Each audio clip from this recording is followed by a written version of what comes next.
नमस्कार। प्रादेशिक समाचार के साथ मैं मनोज कुमार शर्मा। प्रधानमंत्री नरेंद्र मोदी ने आज घाना की संसद को संबोधित किया। दुनिया भर में रिकॉर्ड 14 भाषण देने के बाद ये विदेशी विधायकों में उनका 15वां संबोधन है।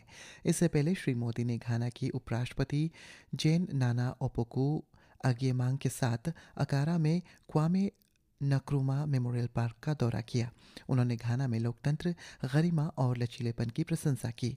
पीएम मोदी ने भारत के विविध राजनीतिक परिदृश्य पर प्रकाश डाला। उन्होंने वैश्विक दक्षिणी की आवाज़ को बढ़ाने के लिए वैश्विक शासन में विश्वसनीय सुधारों का आह्वान किया और भारत के एक पृथ्वी, एक परिवार और एक भविष्य के G20 दृष्टिकोण का हवाला दिया। संसदीय कार्य मंत्री किरेन रिजिजू ने आज बताया है कि राष्ट्रपति द्रौपदी मुर्मू ने 21 जुलाई से 21 अगस्त तक संसद का मानसून सत्र बुलाने के सरकार के प्रस्ताव को मंजूरी दे दी है। सोशल मीडिया पर एक पोस्ट में श्री रिजिजू ने कहा है कि स्वतंत्रता दिवस समारोह के मद्देनज़र 13 और 14 अगस्त को कई बैठकें नहीं की जाएगी।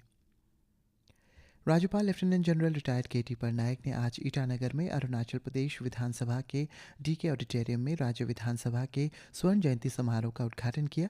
स्वर्ण जयंती स्मारक पट्टिका का अनावरण करते हुए राज्यपाल ने आधिकारिक तौर पर 45 दिनों तक चलने वाले समारोह की शुरुआत की, जिसमें राज्य की विधायी उत्कृष्टता और मजबूत लोकतांत्रिक भावना के 50 वर्ष का सम्मान किया गया।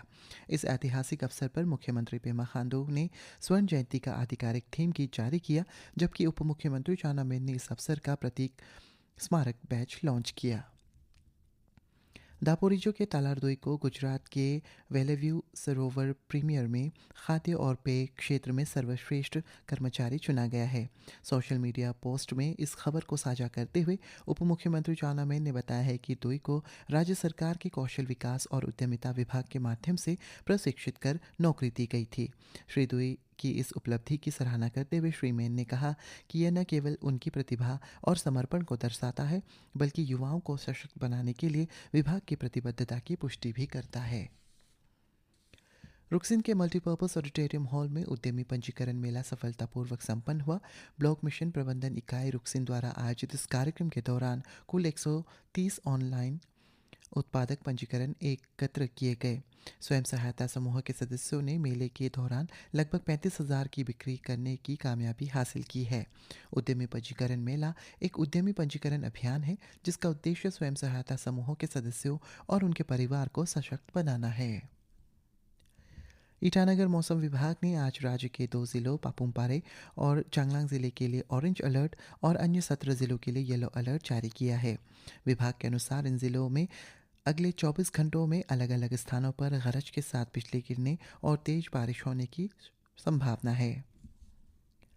लोकसभा अध्यक्ष ओम बिरला ने आज हरियाणा में मानसेर स्थित international centre for automotive technology में राज्यों और केंद्र शासित प्रदेशों के शहरी स्थानीय निकायों के अध्यक्षों के पहले राष्ट्रीय स्तर के सम्मेलन का उद्घाटन किया।